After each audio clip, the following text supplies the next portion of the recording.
சரி, இதுக்கு மேல நீ இங்க இருக்க வேணாம். நாளைக்கே ரூமை வெக்கேட் பண்ணிட்டு நம்ம வேற இடத்துக்கு போறோம். ஏன் ஏன் வேற இடம்? இங்க 1 மாசம் இருக்கிறதா சொல்றத செய்.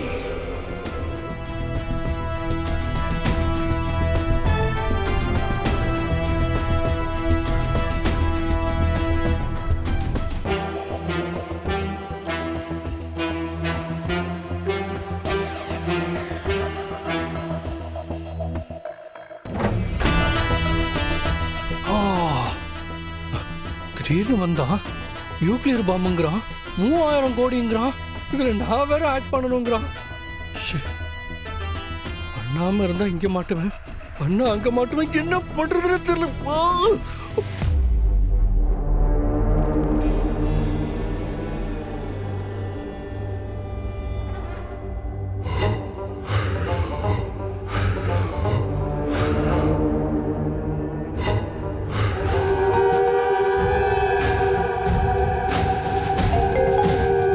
ஹலோ. என்ன காளியப்பன் சார், காலையில வந்து என்னென்னமோ பேசிட்டு போனீங்க, ஆனா போனதுக்கு அப்புறம் ஒரு ஃபோன் கூட பண்ணலையே. ஒருவேளை திரும்ப பழைய மாதிரியே மாறிட்டீங்களோ? நானா மாறுறதா? அதுக்கு வாய்ப்பே இல்லை. இந்த காளியப்ப ஒரு தடவை முடிவு பண்ணிட்டா அதை செஞ்சு முடிக்காம விட மாட்டான். பின்ன ஏன் அதுக்கப்புறம் எதுவுமே பேசல? இங்க சில முக்கியமான வேலைகள் இருந்துச்சு, அதனால தான் பேச முடியல. சரி, அங்க என்ன நிலவரம் போயிட்டு இருக்கு? புயலுக்கு பின்னாடி அமைதியா இருக்குன்னு சொல்லுவாங்கல்ல, அந்த மாதிரி இங்க எல்லாமே அமைதியா தான் இருக்கு. ஆனா உள்ளுக்குள்ள புழுக்க இருந்துகிட்டு தான் இருக்கு. அதுக்கு காரணம் நான் தான். அப்போ உங்க வேலையை நீங்க பார்த்துட்டு தான் இருக்கீங்க, அப்படிதானே? பின்ன ஏதோ என்னால முடிஞ்ச வேலையை செய்யணும்ல. சரி, என்கிட்ட பேசிட்டு போன விஷயம் என்ன ஆச்சு? இங்க எல்லாத்தையும் நான் பாத்துக்கிறேன். நீ ஏதாவது ஐடியா வச்சிருந்தா சொல்லு, நான் ஹெல்ப் பண்றேன். ஐடியாலாம் இருக்கு, அதை எக்ஸிக்யூட் பண்றதுக்கு தான் உங்களுக்கு கால் பண்ணேன். என்ன ஐடியா வச்சிருக்க? அதனால என்ன நடக்க போகுது? இல்ல இல்ல, என்ன நடக்கும்னு சொல்லு, மத்தத நான் பாத்துக்கிறேன். நான் எப்பவும் எதிர்பார்க்கறது ஒரு விஷயம்தான். அந்த இந்திராணி அவமானப்பட்டு நிக்கணும், அதை நான் ரசிக்கணும். அதுவும் அவ முன்னாடியே நான் ரசிக்கணும். அதுக்காக நாளைக்கு வேற ஒரு லோக்கல் சேனல்ல இருந்து உங்க குடும்பத்தை இன்டர்வியூ எடுக்கிறதுக்காக ரிப்போர்ட்டர்ஸ வர வைக்க போறேன். ஓ. அந்த ரிப்போர்ட்டர்ஸ் கேக்குற கேள்வியில இந்திராணி பதில் சொல்ல முடியாம அவமானப்பட்டு நிக்கணும். இந்திராணி மட்டும் அவமானப்பட்டா போதுமா, இல்ல மொத்த குடும்பமும் அவமானப்படணுமா? எனக்கு ரெண்டுல எது நடந்தாலும் ஓகே தான். ஆனா நாளைக்கு ஊரே உங்க குடும்பத்தை பத்தி தான் பேசணும், அதுவும் தரக்குறைவா பேசணும். அப்போ நீ அனுப்புற ரிப்போர்ட்டரை ஒரே ஒரு கேள்வி மட்டும் கேட்க சொல்லு. என்ன கேள்வி? அத காலையில சொல்றேன். பை. டைம் என்னாச்சு? இவ்வளவு நேரம் எங்க போய் சுத்திட்டு வரீங்க?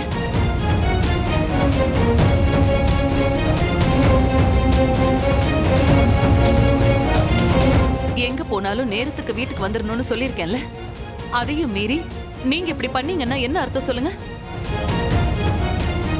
ஆமா, எப்பவும் வெளியில போறதா இருந்தா என்கிட்ட சொல்லிட்டு தானே போவீங்க. சரி, இன்னைக்கு ஏதோ போற அவசரத்துல மறந்து போயிட்டீங்கன்னு கூட வச்சுக்கலாம். ஆனா வீட்டுக்கு வரதுக்கு லேட் ஆகும்னு தெரியும்ல, அதையாவது போன் பண்ணி சொல்லிருக்கலாம்ல.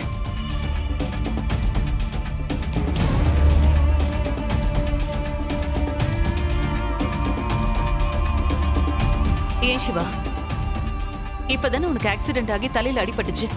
இந்த நிலைமையிலயும் நீ வெளியில போய் தான் ஆகணுமாடா? உங்களுக்கு கால் பண்ணாலும் ரீச் ஆக மாட்டேங்குது. என்ன ஆச்சோ ஏதாச்சோன்னு பயந்து போயிருந்தேன் தெரியுமா? ஆனா நீங்க அத பத்தி எல்லாம் எதுவுமே யோசிக்கவே இல்லல. இது என்ன இன்னைக்கு நேத்தா நடக்குது? 2 பேரும் இந்த வீட்டுக்கு வந்ததுல இருந்தே இப்படிதானே அடிக்கடி நைட் டைம்ல வெளியில போய் சுத்திட்டு வந்துட்டு இருக்காங்க. நானே 2 தடவை பாத்துருக்கேன்.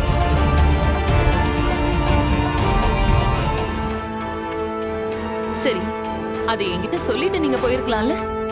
உங்ககிட்ட சொல்லலாம் தான் அண்ணி வந்தோம். அதுக்குள்ள வேற ஒரு கால் வந்துருச்சு. அதான் பேச்சு வாக்குல அப்படியே மறந்து போயிட்டேன். சாரி அண்ணி. நாங்க போன இடத்துல கொஞ்சம் கூட போன்ல சிக்னலே இல்லக்கா. நாங்க கால் பண்ண ட்ரை பண்ணோம், பட் காலே போகல. அதனாலதான். நாங்க வேணும்னே உங்ககிட்ட சொல்லாம இருப்போமா அண்ணி? அன்னைக்கு கூட உங்ககிட்ட நாங்க பெரம்பூர் வரைக்கும் போறோம், வீட்டுக்கு வர லேட் ஆகும்னு ஃபோன் பண்ணி சொன்னேன்ல. சரி, இப்போ தூங்கிருப்பீங்க, காலையில சொல்லிக்கலாம் தான் நாங்க இருந்தோம். அதுக்குள்ள நீங்களே பாத்துட்டீங்க. சரி, இனிமே இப்படி நடக்க கூடாது. நான் உங்களை எங்கேயும் போக கூடாதுன்னெல்லாம் சொல்லல. ஆனா சொல்லிட்டு போங்கன்னு தான் சொல்றேன். புரியுதா? சரிங்க அண்ணி.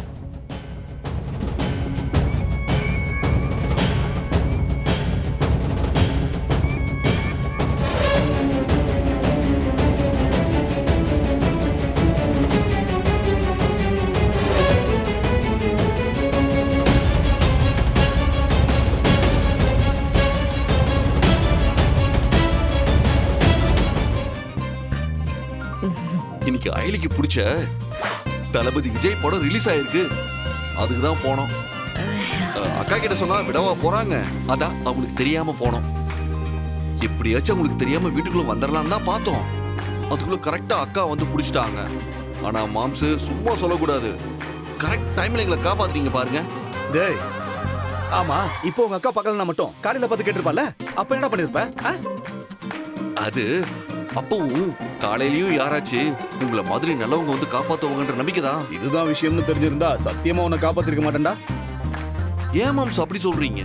பின்ன இங்க நான் ஒருத்தன் தனியா கடந்து தவிச்சுக்கிட்டு இருக்கேன், நீங்க 2 பேர் மட்டும் ஜாலியா படத்துக்கு போயிட்டு வரீங்க. ஐயோ மாம்சு, என்ன மாம்சு இதுக்கெல்லாம் போய் கோச்சுக்கிறீங்க? இங்க பாருங்க மாமா, நம்ம லைஃப்ல 1000 பிரச்சனைகள் இருக்கதான் செய்யும். அதெல்லாம் அப்பப்ப வெடிச்சு செதறிக்கிட்டு தான் இருக்கும். அதுக்காகலாம் லைஃப வாழாம இருக்க முடியாதுல்ல. ஆமா, இத யாருக்கு சொல்ற? எனக்கு, உங்களுக்கு, எல்லாருக்கும் தான். எப்பெல்லாம் கேப் கிடைக்குதோ அப்பெல்லாம் நமக்கு லைஃப்ல பிடிச்ச மாதிரி என்ஜாய் பண்ணணும். அது எப்படா உன்னால மட்டும் எல்லாத்தையும் இவ்வளவு ஈஸியா எடுத்துக்க முடியுது? சரி சரி சரி சரி சரி போதும். ஐலிமா, இப்ப எதுக்கு சிரிச்சா? நீங்க கேட்ட கேள்விக்குதான். உங்களுக்கு நான் எல்லாத்தையும் ஈஸியா எடுத்துக்கிற மாதிரி தெரியுது இல்ல. ஆனா நான் தனியா போய் குமுறதெல்லாம் அவளுக்கு தானே தெரியும். அதனாலதான் சிரிக்கிறா. ஏண்டா, ஐலியும் உங்க அக்கா மாதிரி தானா? ஐலி அந்த அளவுக்குலாம் பிடிவாதக்காரி இல்ல. டேய், அப்போ என் பொண்டாட்டி பிடிவாதக்காரின்னு சொல்றியா? ஓ, அப்ப நீங்க இல்லைங்கிறீங்களா? சரி சரி சரி, எங்கேயோ ஆரம்பிச்சு பேச்சு எங்கேயோ போகுது. அண்ணே, அதான் நாங்க எங்க போயிட்டு வந்தோம்னு தெரிஞ்சிருச்சுல்ல, அப்புறம் என்ன? இனிமே நாங்க எங்க போனாலும் அன்னிக்கிட்ட சொல்றோமோ இல்லையோ உங்ககிட்ட சொல்லிட்டு போறோம். சரியா? அந்த பயம் இருக்கணும் 2 பேத்துக்கும். நான் வரேன். பாய், கிளம்புங்க.